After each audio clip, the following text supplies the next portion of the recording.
नमस्कार, मैं हूं अंजित भूषण और आप देख रहे हैं नमस्ते भारत।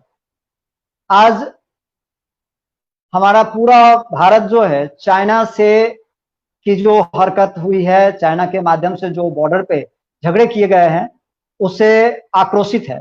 आज उसी के ऊपर हम लोगों ने डिबेट रखा है कि चाइना से हम कैसे निपटें। इस वार्तालाप में हमारे साथ जुड़ने के लिए आए हुए हैं राम कुमार राय, जो कि राय फाउंडेशन से जुड़े हुए हैं। राम कुमार राय, आपका स्वागत है। धन्यवाद। जय श्री राम जी। और दूसरे हमारे मेहमान हैं राकेश चौधरी जी। राकेश चौधरी जी, आपका स्वागत है। जी धन्यवाद। नमस्कार राकेश चौधरी जी। नमस्ते। और राकेश चौधरी जी प्रदेश मंत्री हैं बिहार में, अखिल भारतीय मजदूर संघ से जुड़े हुए हैं। और हमारे साथ तीसरे मेहमान हैं भगत सिंह वर्मा जी, जो कि आरडब्ल्यू अध्यक्ष हैं डीएलएफ अंकुर बिहार। भगत वर्मा जी, आपका स्वागत है। बहुत बहुत नमस्कार सभी मित्रों को। जय श्री राम। जय श्री राम जी। जैसा कि संपूर्ण भारत आज आक्रोशित है चाइना के व्यवहार से, तो आप इसके ऊपर क्या कहना चाहेंगे कि चाइना ने जो ये कहा जाए कि बहुत बड़ा घृणित कार्य किया है, कि जहां पर हमारी संधि थी कि हम झगड़ा नहीं कर सकते, शस्त्रों का प्रयोग नहीं करेंगे, वहां पर इनके माध्यम से जो हमारे 20 सैनिक मारे गए, इसके बारे में आपका क्या कहना है? राम कुमार, आप इसके ऊपर अपनी बातों को रखें। देखिए, हमारा कहना यही है, अभी जो हमारे 20 सैनिक शहीद हुए हैं, 20 नहीं 21 सैनिक हुए हैं शहीद, तो मेरा कहना उन लोगों को तो सबसे पहले हम श्रद्धांजलि देते हैं। और मेरा सिर्फ एक ही कहना है कि जब तक हम सभी भारतवासी दृढ़ प्रतिज्ञ नहीं होंगे, चाइना का बहिष्कार नहीं करेंगे, तब तक ये यूं ही आंख दिखाते रहेगा। सबसे बड़ी बात है कि हम जिसका प्रतिकार कर रहे हैं उसका ढंग से प्रतिकार करना चाहिए। सिर्फ मैं प्रतिकार करूं, मेरे पड़ोसी प्रतिकार नहीं करेंगे तो वो होगा नहीं। सिर्फ सरकार सब प्रतिकार करे तो ये होगा नहीं। करना पड़ेगा हम हर एक भारतवासियों को चाइना का प्रतिकार। 1 रुपए के लोग के बदले हमको जापानियों से सीखना पड़ेगा कि देशभक्ति क्या होती है। हमको याद है एक कहानी, जापानियों में उस समय जापान में बढ़िया बढ़िया विश्वविद्यालय नहीं था, पढ़ने के लिए वो लोग जाते थे रसिया। वहां पर विद्यार्थी, जो जापान के विद्यार्थी थे, वो जो पेंसिल लेकर के आते थे, वो पेंसिल उनका तुरंत टूट जाता था। उस पर वहाँ के कुछ विद्यार्थियों ने कहा कि अमेरिका का पेंसिल तो बहुत अच्छा होता है, क्यों नहीं आप उस पेंसिल का इस्तेमाल करते हैं, जो ये घटिया पेंसिल इस्तेमाल करते हैं। तो इस पर जापान के विद्यार्थी ने कहा कि बात तो तुम सही कर रहे हो बंधु, कि हमको अमेरिकन पेंसिल इस्तेमाल करना चाहिए जो सुदृढ़ है, सख्त भी है, लेकिन हमको ये नहीं भूलना चाहिए कि ये वही अमेरिका है जिसने हमारे देश को विध्वंस किया। और अगर आज हम अपने देश का इज्जत नहीं करेंगे तो फिर क्या मेरे पड़ोसी मेरे देश का इज्जत करेंगे? इससे हमको ये सीख मिलना चाहिए। बहुत सही बात है, बहुत सही बात है आपका कहना, क्योंकि अगर हम अपने देश के प्रोडक्ट्स को यूज करें, थोड़ा महंगा पड़े या बढ़िया हो या ना हो, लेकिन यूज हमें अपने देश के प्रोडक्ट्स को करना चाहिए। बहुत अच्छी बात है आपका कहना। तो मैं आपको रोकते हुए थोड़ा सा आगे बढ़ूंगा और चाहूंगा, इसके लिए हमारे प्रधानमंत्री ने तो लोकल पर व्हीकल का तो बात बोला ही है कि हम लोगों को अपने स्थानीय प्रोडक्ट का अधिक से अधिक इस्तेमाल करना चाहिए और उसके लिए आवाज उठानी चाहिए। जी हाँ, जी हाँ, बहुत अच्छी बात है। थोड़ा सा मैं आपको रोकना चाहूंगा और आगे बढ़ूंगा और मैं भगत सिंह वर्मा जी से बात करूंगा। भगत सिंह वर्मा जी, ये बताएं, जैसा कि आपने देखा कि हमारे देश के जवानों ने शहादत तो दी, लेकिन हमारे देश के जवानों ने लगभग 40 लोगों की से बदला लिया, यानी 40 सैनिक मारे गए हैं लगभग चाइना के। और आज 43 चाइना अपने देश के जवानों को सम्मान भी नहीं दे पाया। जैसा कि हमारे देश में यह रहा है कि एक एक जवान के घर जाकर के उनके अस्थि को या उनके शरीर को पहुंचाया गया और जिसका दाह संस्कार भली भांति किया गया। लेकिन चाइना ने तो आज तक प्रॉपर ढंग से लोगों को सूचना ही नहीं दी कितने लोग मरे हैं। उनमें आक्रोश वहां के जनता में भी है। हमारे देश में 20 सैनिक मारे गए, जिससे हमें बहुत दुख है। वहां पे 40 की संख्या में मरा है, लेकिन उसकी सूचना प्रॉपर ढंग से लोगों को दी गई नहीं, और कुछ दिया भी गया तो अस्थि कलश सीधे एक सैनिक के माध्यम से भेज दिया गया और उनका दाह संस्कार भी सही ढंग से नहीं किया गया। 43 सैनिक जी उसके हताहत हुए। 43 ओके। सबसे पहले देखिए, हमारे देश के सैनिकों में एक बात है। जी वर्मा जी जरा बताएं। ये वर्मा जी अपनी बातों को रखें। जी जी जी जी मैं ये बताना चाहूंगा कि चाइना कभी हमारा नहीं हुआ। जब से चाइना ने हिंदुस्तान से संपर्क करने की कोशिश की तब जी उसने हमें धोखा दिया।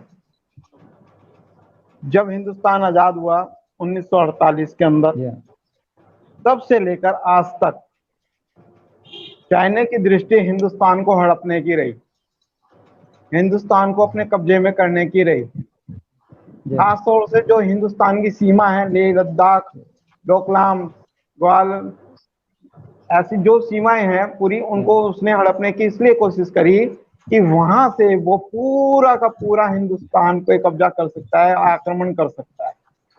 इसी चीज को उन्होंने लेते हुए जी सबसे पहले उन्होंने सिक्किम के अंदर हिंदुस्तान की फौज के आमना सामना हुआ जून 2017 के अंदर, जब सड़क निर्माण हिंदुस्तान कर रहा था। उसको रोकने के लिए चाइना ने अपनी फौज भेज दी। 300 सैनिक थे, 2 टैंक थे और काफी जद्दोजहद हुई, मगर हिंदुस्तान के सैनिक पीछे नहीं हटे, अपने कार्य में लगे रहे। उसके बाद में फिर एक उन्होंने चाल चली डोकलाम के ऊपर। डोकलाम पे जो सड़क निर्माण हो रहा था उसको रोकने के लिए भी उन्होंने कार्रवाई की। अभी वर्तमान के अंदर 15 तारीख को, 15 जून को जो हिंदुस्तान के 20 सैनिक, 21 सैनिक शहीद हुए, वो भी एक धोखे के तहत शहीद हुए। हाँ जी, श्योर धोखा तो दिया ही गया है। क्योंकि उनको वार्तालाप के लिए बुलाया गया था। मेरी जानकारी के अनुसार 15 तारीख को पहली वार्ता 6 बजे के आसपास हुई थी, जिसमें चीनी सैनिकों ने कहा कि हम यहाँ से हट रहे हैं। मगर उसके बाद में संतोष बाबू ने 9 बजे, हमारी पेट्रोलियम टीम कर रही थी, तो पेट्रोलियम करते करते जब उन्होंने देखा कि चीनी सैनिक वहां से नहीं हटे, उन्होंने उनसे बातचीत की, तो वहां पर जो चीनी सैनिक थे उन्होंने चुपके से उनके ऊपर आक्रमण किया और उनको घायल कर दिया।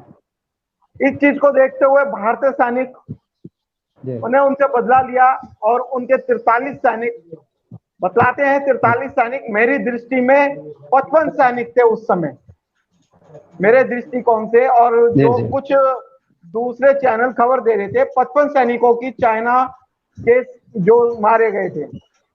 और उनका हर्ष जो हुआ, हमारे सैनिक मात्र की संख्या बहुत कम थी उस समय, तो उन्होंने उनके सैनिकों की गर्दनें तोड़ दी। ये थी 15 तारीख की बात। उसके बाद में देखिए, एक बात मैं मानता हूं कि हमारे सैनिकों में जो लड़ने की क्षमता है वो चीन के सैनिकों में लड़ने की क्षमता नहीं है। क्योंकि हमारे देश के सैनिकों में जी बोले वही जी, मेरी बात पर थोड़ी सी पूरी होने। हम लोग 15 तारीख की बात देख रहे हैं कि 15 तारीख को क्या हुआ। हम 16 तारीख यानी 16 जून को जो कांड हुआ, वो ना तो किसी मीडिया ने दिखलाया, बहुत कम मीडिया ने दिखलाया, सैटेलाइट के माध्यम से लोगों को जानकारी प्राप्त हुई थी। 16 तारीख को 2000 सैनिक चाइना के थे बॉर्डर के ऊपर। उसी पीरियड के अंदर हमारे जो सैनिक थे, हमारे सैनिकों की संख्या उस वक्त 700 थी।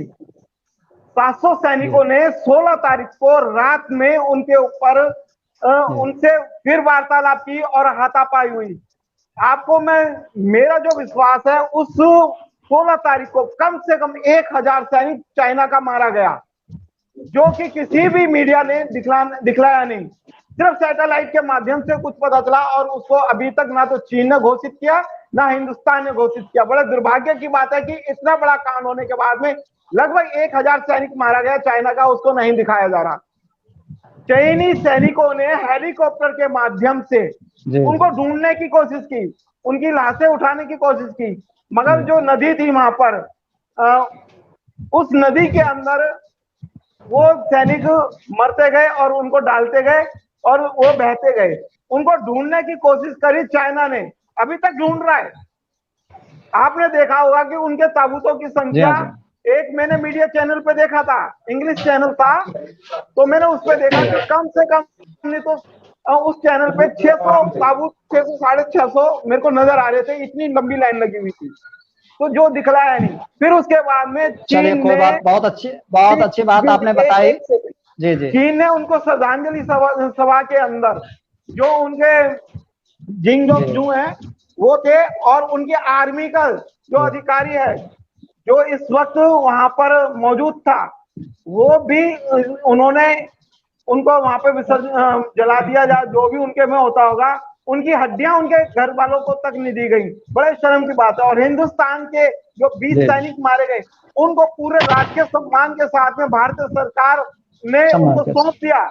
ये बहुत अच्छी बात है कि हमारे देश के अंदर हमारे सैनिकों का सम्मान होता है, मरने के बाद भी, जिंदे रहने पर तो होता ही है, मरने के बाद भी बहुत अच्छे सम्मान के साथ में उनका विदाई समारोह किया जाता है। इसके लिए बहुत अच्छी बात। मैं आपको रोकना चाहूंगा और बहुत थोड़ा सा मैं रोकना चाहूंगा, और हमारे बीच राकेश चौधरी जी हैं।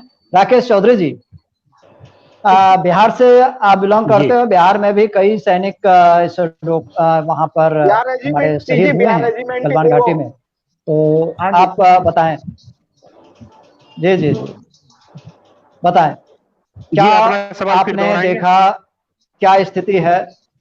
जी जी, मैंने ये कहा कि बिहार रेजिमेंट के काफी सैनिक वहाँ थे और उसमें शहीद हुए हैं, तो आपने कुछ देखा होगा, आपके गरीब मजदूर, क्योंकि आप बिलोंग कर रहे हैं, जैसा कि मैंने देखा है कि आप मजदूर संघ से बिलोंग करते हैं, और मैं समझता हूँ कि हमारे बिहार से तो लगभग गरीब मजदूरों के ही बेटे सैनिक में होते हैं। तो क्या पाया आपने और कैसा महसूस आप कर पा रहे हैं, और क्या हमें करना चाहिए, तो बताएं। देखिए, एक भी अगर सैनिक देश, कोई भी देश अगर खोता है तो उस देश के लिए, उस समाज के लिए एक बहुत बड़ी क्षति होती है। एक फौज में को तैयार करने में एक बड़ी राशि और एक बड़े परिश्रम और ट्रेनिंग की जरूरत पड़ती है। तो ये 20 शहादत इस देश के लिए एक बहुत बड़ी शहादत है एक सैनिक के रूप में, और निश्चित तौर पर ये निश्चित तौर पर हमें लगता है कि हम लोगों ने एक बड़ी क्षति की है। दो चीजें हैं, एक पहले अंतर आपको समझना होगा। भारत की आर्मी है, यानी देश की सेना है, या किसी पार्टी की नहीं है। जहां तक चीन का सवाल है, उसकी सेना चीन की फौज नहीं है, वो कम्युनिस्ट पार्टी की सरकार है, और पहले कम्युनिस्ट पार्टी की अंग है। तो तो वो अंतर है, जिसके कारण कि हमारे सैनिकों में जो अनुशासन है, जो लोकतांत्रिक तरीके से कार्रवाई करते हैं, वो कार्रवाई वो चीनी सैनिक नहीं करते। इसलिए जो निर्ममता हम लोगों ने देखा, या जिस ढंग का, वो कोई प्रोफेशनल आर्मी का काम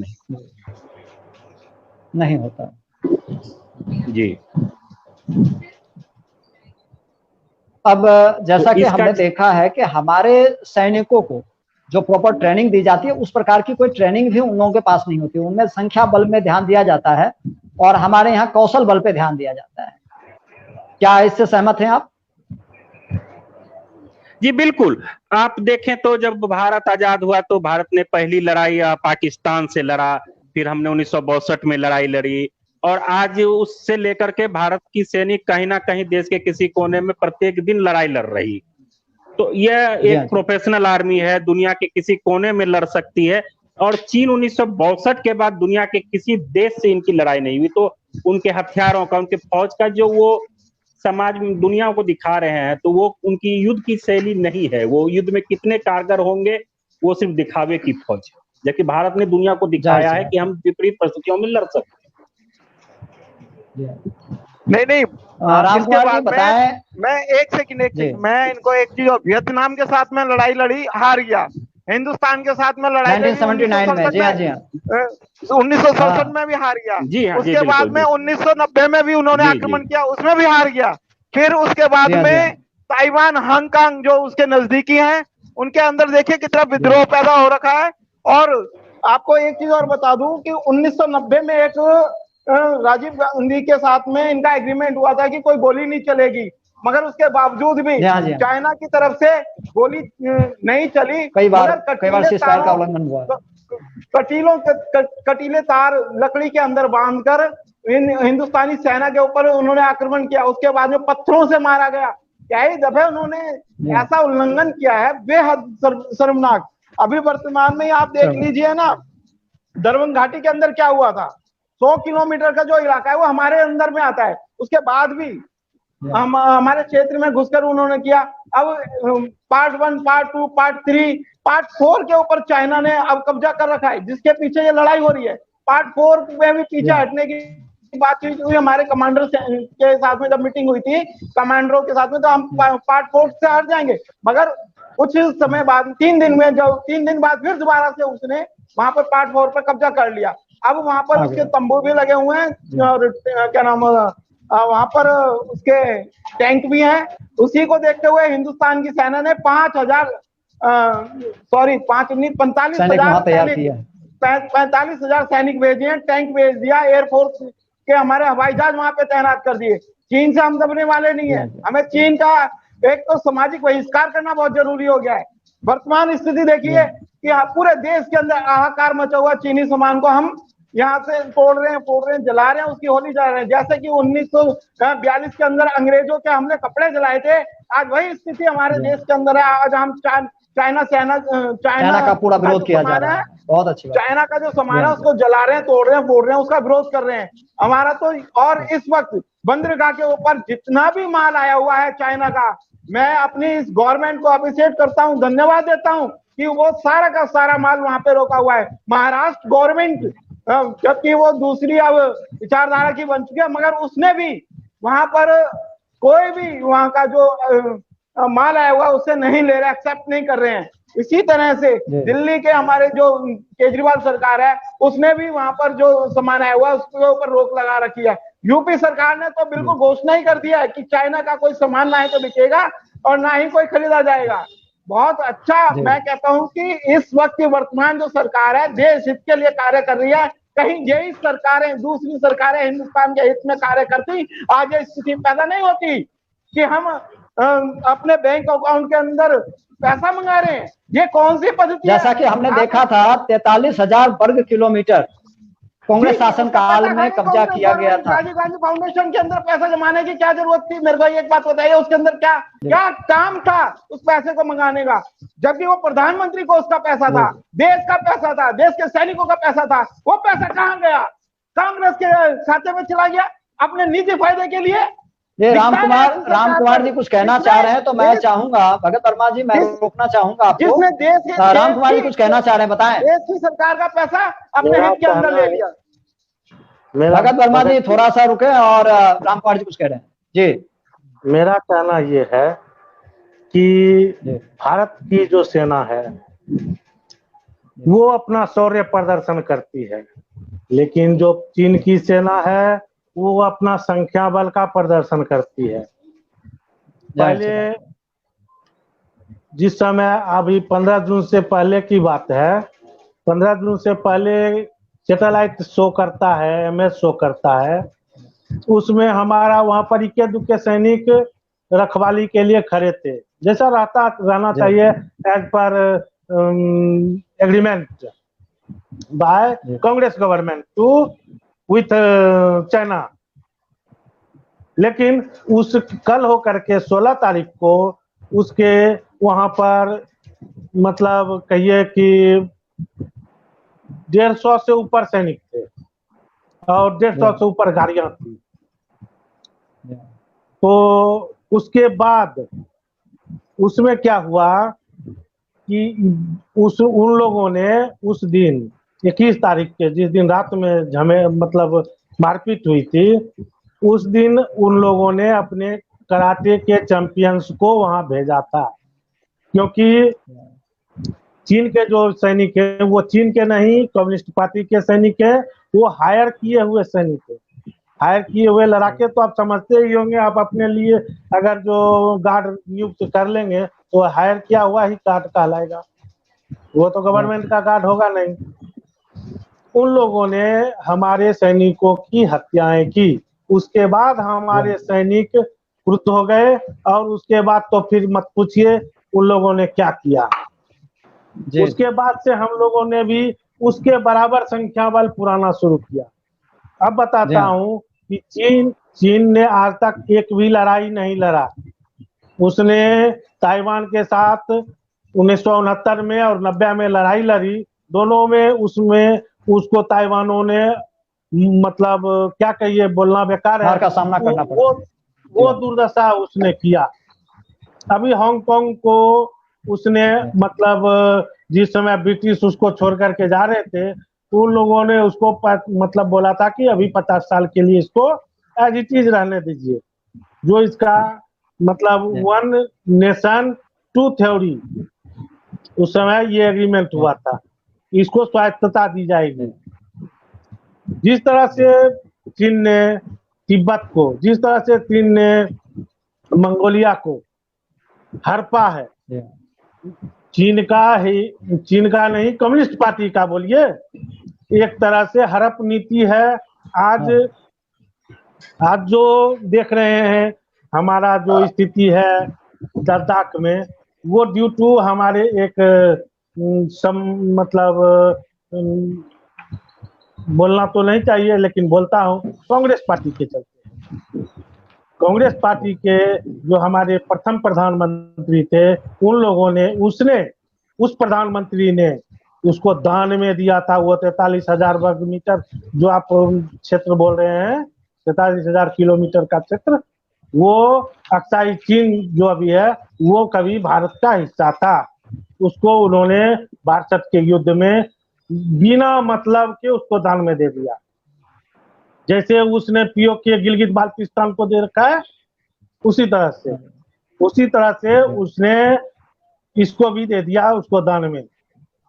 उससे उसका मन बढ़ गया, वो धीरे धीरे चीन की नीति है इंच इंच करके आगे बढ़ना, इंच इंच करके आगे बढ़ना, ना कि एक दिन में 1 किलोमीटर जब्त करना, एक दिन में 1 मीटर। अभी तक में 43,000 किलोमीटर पर चीन का कब्जा हो चुका है।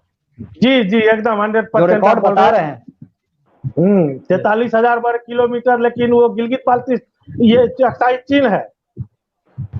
अक्साई चीन में आपको एक जानकारी दे दूं, अक्साई चीन में हिंदुस्तान की सेना ने वहां पर 350 किलोमीटर की सड़क बनाई है। आपको जानकारी दे दूं, जो कि हमारे कैलाश पर्वत पर जाने वाले यात्रियों के लिए बनाई है, जो हमें घूमकर जाना पड़ता था, हमें पूरा महीना 2 महीना लगते थे घूमने में। आज मात्र 15 दिन के अंदर हम कैलाश पर्वत पर पहुंच सकते हैं। जी अक्साई चीन से ही सर, वहीं से ही है सर। आप बताइए फिर कहाँ से है, मैं आपकी बात बड़ी कर देता हूँ। हिमाचल प्रदेश से रास्ता निकलती है, नहीं वहीं से होता हुआ निकल रहा है सर, अक्साई चीन से। वो हिमाचल प्रदेश से निकलती है। मगर वो 350 चलिए कोई बात नहीं, इसको थोड़ा अध्ययन किया जाएगा, कोई दिक्कत नहीं। अध्ययन कर लीजिए मैप में। अक्साई चीन कहीं नहीं सत्ता सीमा में सत्ता ही नहीं है, मतलब कैलाश पर्वत के सीमा में सत्ता ही नहीं है अक्साई चीन। अक्साई चीन अलग एरिया हो गया, और माउंट एवरेस्ट में ये कैलाश पर्वत अलग क्षेत्र हो गया, दोनों दो क्षेत्र है। चलिए कोई बात नहीं। अब राकेश कुमार जी, हमारे राकेश चौधरी जी, जी जी जी राकेश चौधरी जी, कुछ कहना चाह रहे हैं आप इस पे? चीन के मनोबल को डाउन करने के लिए क्या किया जा सकता है? चीन के मनोबल को, हम इंडियंस का और हमारे सरकार की क्या पहल होनी चाहिए? ये चीन और सरकार और समाज दोनों को, हर एक व्यक्ति को पहल करनी होगी। सबसे पहले तो हमारी जो सीमाएं हैं, हम वो चीन से नहीं लगती थी। बीच में हमारा एक तिब्बत राष्ट्र था, और भारत का पड़ोसी तिब्बत था, चीन नहीं, तो चीन ने उसे कब्जा किया। और उसके बाद आप देखें कि 50 से लेकर के आज तक चीन लगातार भारत को घेरने की कोशिश करता रहा। उसने बर्मा को, भूटान को, नेपाल को, बांग्लादेश, पाकिस्तान, सारे देशों को आर्थिक देख एक घेर के करने की कोशिश की है। जी जी। तो इसलिए सरकार 2-3 मोर्चे पर काम करना होगा। एक, हमें सेना का आधुनिक और तेज करना होगा, जिससे कि हमारा देश जो 2 से मोर्चे पर लग सके, इसके लिए सेना आधुनिकीकरण करना होगा। दूसरा, आर्थिक रूप से आज जो व्यापार है वो चीन और भारत का बिल्कुल प्रतिकूल है। 65 अरब डॉलर का व्यापार जो है वो चीन से हम करते हैं, और अगले मात्र 100 अरब डॉलर जो है वो हमारा सामान है। तो अगर इसको हम देखें तो जो निर्यात है पूरी दुनिया से चीन का जो सामान मंगाती है, तो भारत का हिस्सेदारी 1% पड़ता है, जबकि 13% हिस्सेदारी हमारा है। पूरा उद्योग भारत का आज चाइना पे डोमिनेटेड हो चुका है। हमारा दवा उद्योग आज 70% जो है वहां से रॉ मटेरियल आता है। आपका ऑटोमोबाइल हो, यानी आपका किचन से लेके बिस्तर तक, आपका ऑफिस में इलेक्ट्रॉनिक सामान हो या और कोई साजो सामान, आज हम चीन पर निर्भर हो चुके हैं।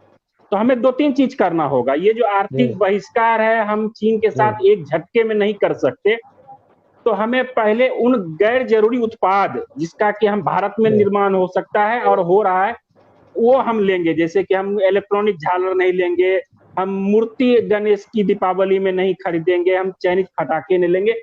ये जो तत्काल उत्पाद हैं जिसका कि हम रोक लगा सकते हैं, वो चाइनीज उत्पाद तो तत्काल आम नागरिकों को और सरकार को गैर जरूरी प्रतिबंध लगाने चाहिए। उसके बाद कुछ करना चाहिए आर्थिक बहिष्कार सामान के समय आप बने होंगे जी।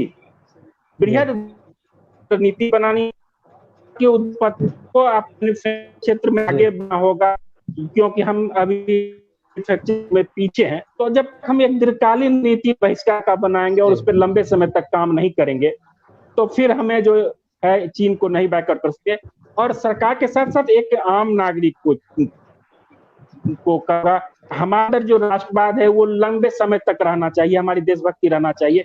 कहीं ना कहीं में ये मानना होगा कि अगर चीन अगर इस ऊंचाई पर पहुंचा है, उसके अंदर वो अनुशासन, वहां के नागरिकों का समर्पण है, तो वो अनुशासन, वो समर्पण हमें भी अपने देश के प्रति दिखाना होगा, तभी हम इस देश चीन का मुकाबला कर सकते, दिखाना होगा। जाहिर सी बात, बहुत अच्छी बात है, आपने बहुत अच्छी बात कही।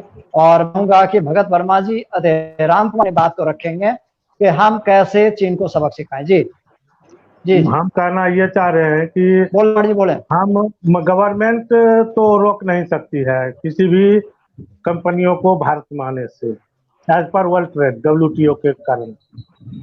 2008 से ही ये जो आप देख रहे हैं, 2008 से पहले 50 करोड़ का बिजनेस था, मात्र 50 करोड़ का बिजनेस था। 2008 के बाद जो हम लोगों में आई है, ये जो क्या कहते हैं उदारीकरण किया गया 2008 में नरसिम्हा राव के कारण, नरसिम्हा राव के समय में उदारीकरण किया गया। 2008 से चीनी कंपनियों ने 2008 में करीब मान लीजिए 1000 के करीब चीनी कंपनियां भारत में प्रवेश की। आज के समय में तो लाखों हो गई है। तो सबसे पहली बात है कि सरकार को भी समर्पण होना होगा। सरकार का समर्थन किस तरह से, आज के समय में याद कीजिए, कल तक तो हम लोग हल्ला कर रहे हैं कि चीनी कंपनियों को भारत में प्रवेश नहीं होना चाहिए। अभी बोले हैं राजेश चौधरी जी भी और भगत शर्मा जी भी बोले हैं।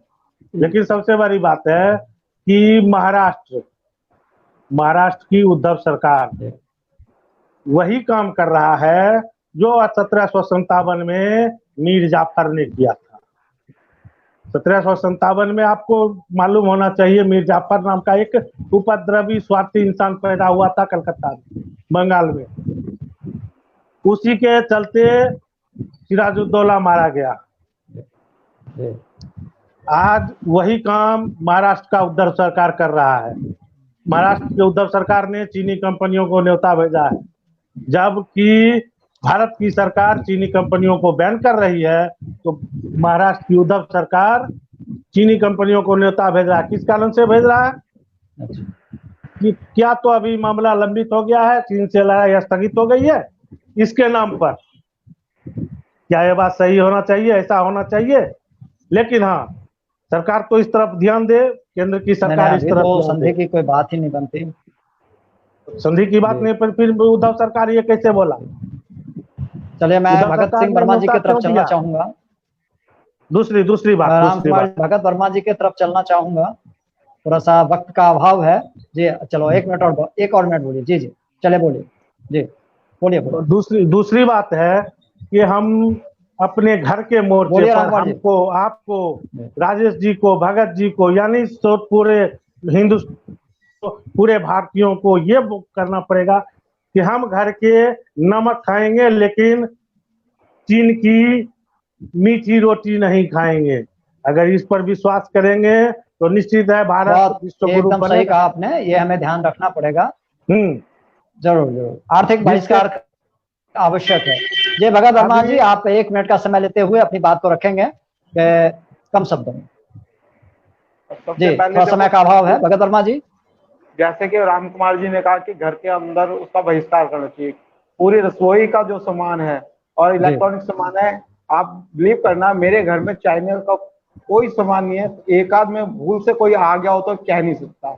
इस तरह से हमने तो शुरू से ही चाइना का बहिष्कार रखा है। हम दीपावली पे भी जो है जो लाइटें लगाते हैं वो इंडियन लाइटें लगाते हैं अपने घरों के अंदर। आर्थिक बहिष्कार बहुत जरूरी है। मगर बहुत अच्छी बात है, बहुत अच्छी बात।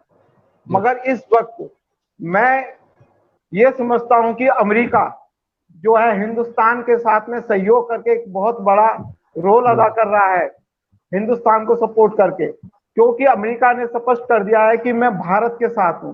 भारत के साथ होने का मतलब यह है कि भारत एक महाशक्ति बनने जा रहा है। क्योंकि अमेरिका हिंदुस्तान के साथ, रसिया हिंदुस्तान के साथ, हिंदुस्तान के साथ रसिया और अमेरिका का मिलना भारत को एक महाशक्ति बनाने के कगार पे खड़ा कर देता है। आज चाइना की हिम्मत नहीं है कि वो हिंदुस्तान के ऊपर आक्रमण कर सके। आपने देखा होगा वहां के विदेश मंत्री ने यह कहकर रिजाइन दे दिया कि हिंदुस्तान आज की तारीख में 1962 वाला हिंदुस्तान नहीं है। उन्होंने अपने पद से इस्तीफा दे दिया। उन्होंने कहा हम खाली नेपाल, पाकिस्तान और बांग्लादेश के माध्यम से हिंदुस्तान को नहीं रोक सकते। पूरा विश्व हिंदुस्तान के साथ में, 142 कंट्री हिंदुस्तान के साथ में है। हम हिंदुस्तान को कहीं पे भी रोक नहीं सकते। इस तरह से वहां का जो चाइना का विदेश मंत्री था उसने यह कहकर रिजाइन दिया। तो आप वहां पर देखिए, वहां की जो आर्मी, पूरी पीपुल्स आर्मी है, पीपुल्स लिबरेशन आर्मी के नाम से जानी जाती है, जब वहां पर हिंदुस्तानी सैनिकों को देखा उन्होंने, क्या नाम, एक सेकंड के लिए मैं अरुणाचल प्रदेश और वेंगिंग जो झील है वहां पर हिंदुस्तान के सैनिकों को देखकर उन्होंने अपने हथियार एक तरह से डाल दिए। उन्होंने कहा जब हिंदुस्तान के सैनिक बिना हथियार के हमारे सैनिकों की गर्दन तोड़ सकते हैं, आज 45,000 सैनिक लगा हुआ है, तो वो वापिस अपनी सीमा को छोड़कर पीछे हट गए। ये भारत के लिए बहुत समय का ध्यान रखते हुए भगत जी। जी, दूसरा मैं एक बात और कहना चाहूंगा जी जी जी, अपनी भारतीय सेना के पावर को वो समझ चुके हैं, इसमें कोई शक की बात नहीं है। जी, मैं एक छोटी सी बात और कहना चाहूंगा। थोड़ा सा समय का अभाव है, हिंदुस्तान की सेना, समय का थोड़ा सा ध्यान देना है हमें। जी जी, शौर्य के ऊपर प्रशंसा चिन्ह जो विपक्षी दल लगाता है, ये देश के लिए बड़ा हानिकारक है। हमारा विपक्षी दल गलत है, कांग्रेस, समाजवादी पार्टी, अन्य पार्टियां जो हिंदुस्तान की सेना के ऊपर उंगली उठाती है, वो इस तरह से है जैसे हम अपने घर के अंदर सांप को दूध पिला रहे हो।